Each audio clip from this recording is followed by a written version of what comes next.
Yeah, the old backlash, bird nest, professional overrun, whatever you want to call it, happens to all of us. Don't worry, we're going to take a look at what causes this, the brake adjustments that can be made on the reel to fix it, the gear that you have and how that comes into play, and some casting do's and don'ts. Let's get this demon out of here and bring this demon in.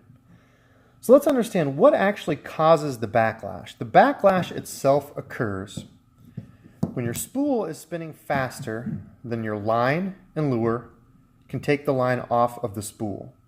So think of it like a washing machine. When a washing machine gets going really fast, all the clothes in the middle of it gets spinning, all the clothes go to the outside of it. Your spool is going to do the same thing. If you were to just spin the spool really fast, all this line is going to fluff off, kick out, backlash, bird nest, whatever you want to call it. It's going to be a bad day. So what stops your cast every time from not backlashing is control of the lure and line. The problem happens when this lure and line are going slower, so things like wind, things like not putting enough thumb pressure on here, things like line selection and line memory. Those are all factors that are come into play on how this line actually wants to come off the spool. So let's pretend I throw this cast out and the wind catches a little bit and kicks it back to me and slows my lure down, but my reel doesn't know that. My reel's still spinning. So it pulls it off, comes to a complete stop. That happens. That's your backlash. Okay, now you may say, well, okay, there was no wind. I kind of had my thumb on it. Everything was fine. I threw a big cast and it still backlashed. Well, there's a few different things that come into the backlash and how you can prevent it. So when we get looking at the reel itself has a few features that I think people often misunderstand to control your backlash. Number one, the first thing is the spool tension knob. So your spool tension knob here is going to put pressure from the inside of this knob onto the outside of your actual spool. It's going to press on it. So think of if you had a drill here spinning just lightly and you were start putting pressure on it with your finger, it's going to slow that drill down. So your spool tension knob is going to control the cast the whole time through from beginning to end. It's going to put more resistance, more friction on your spool. So everybody's probably seen the line test. Well, I'm going to adjust my tension correctly. I'll press my button here and it should fall. My lure should fall at a decent rate. Well, yes and no. Depending on what technique you're using, that may or may not be right. And depending on how far you want to cast it, if you have your spool tension tightened up a lot, you're not going to be able to cast as far. It's going to severely decrease your casting distance. So spool tension knob puts tension on this the whole time. Depending on the reel you have, different reels have different features for the other brakes they'll have. So on this reel, for example, it's got just the external magnetic brakes. And those are all pretty standard these days. Turn it off or max. I usually have them about halfway. Other reels will also have brakes on the inside. So a lot of them these days are going to be on the inside. They look like little hats or pins. And what those brakes do, just like the name of them, centrifugal brakes, as this spool is spinning, those little brakes in there kick out. So they're like this, but when you throw it really fast, just like the whole washer again, it throws those brakes to the outside of your reel. It's going to push on, usually on the inside of this part, there's like a metal ring. It's going to push on that metal ring and slow it down. So those are going to help toward the beginning of the cast. But the most important brake is this brake, the thumb.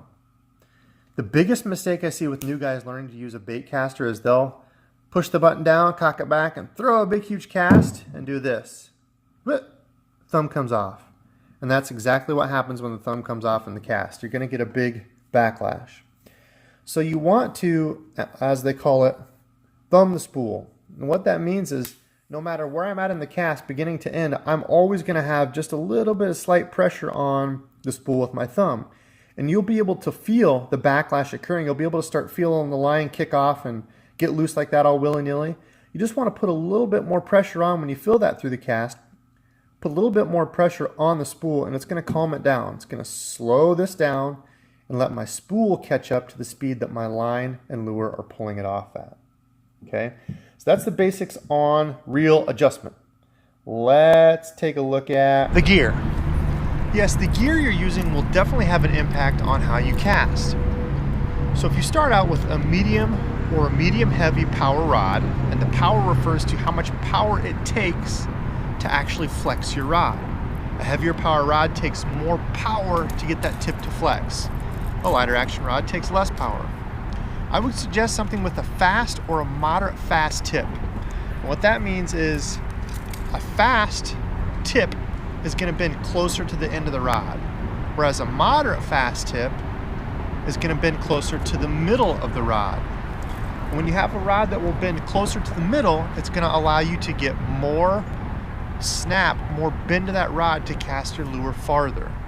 Now, not that you're worrying about how far you can cast it, but you want something that's going to be easier to cast, something where I can just lightly whip it and that rod's going to bend and do most of the work for me, whereas a real heavy, extra fast rod is going to be what they call a broomstick. It's not going to have a lot of bend in it, a lot of flex to actually throw that lure.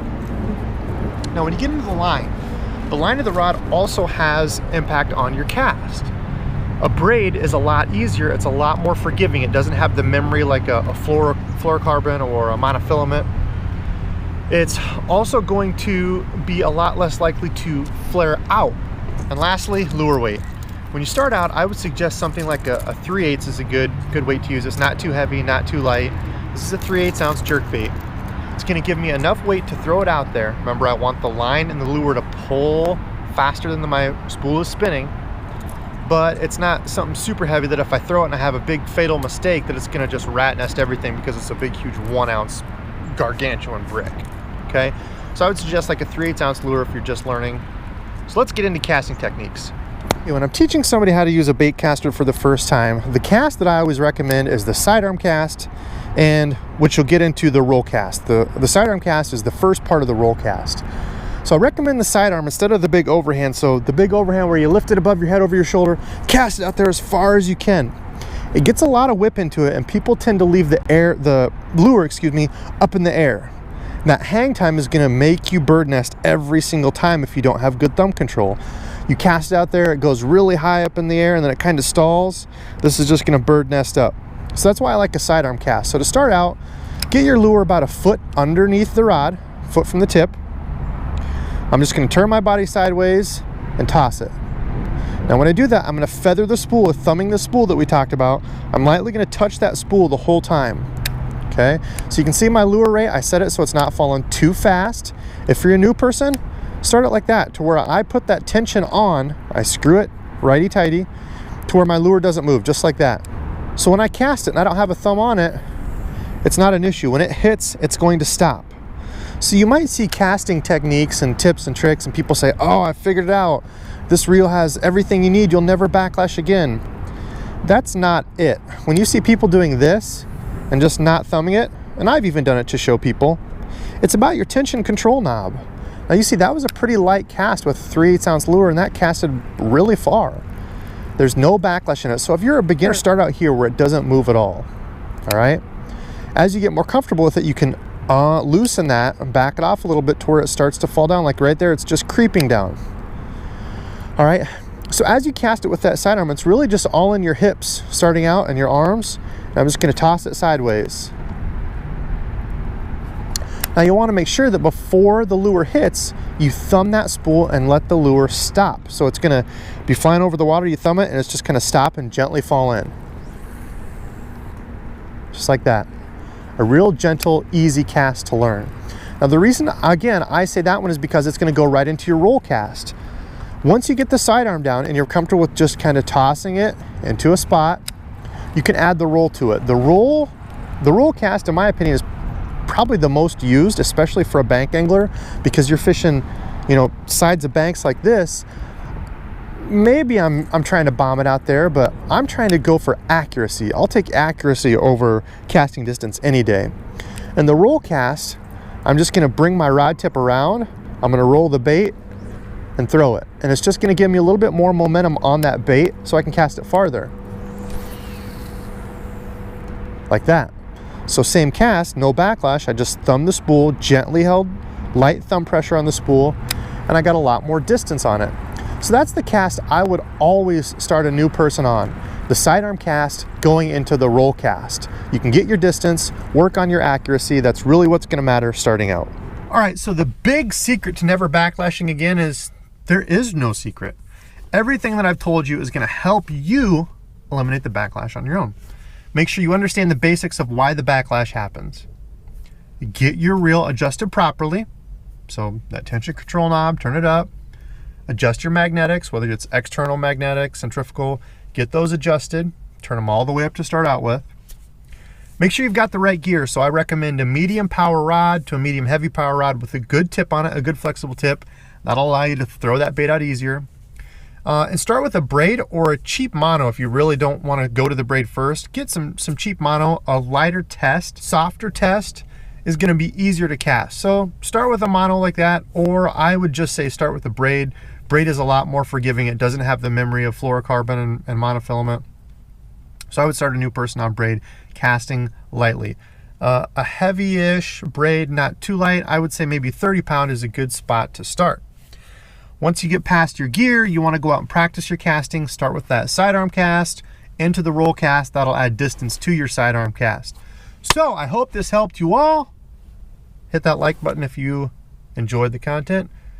Smash the subscribe button if you see fit, only if you see fit.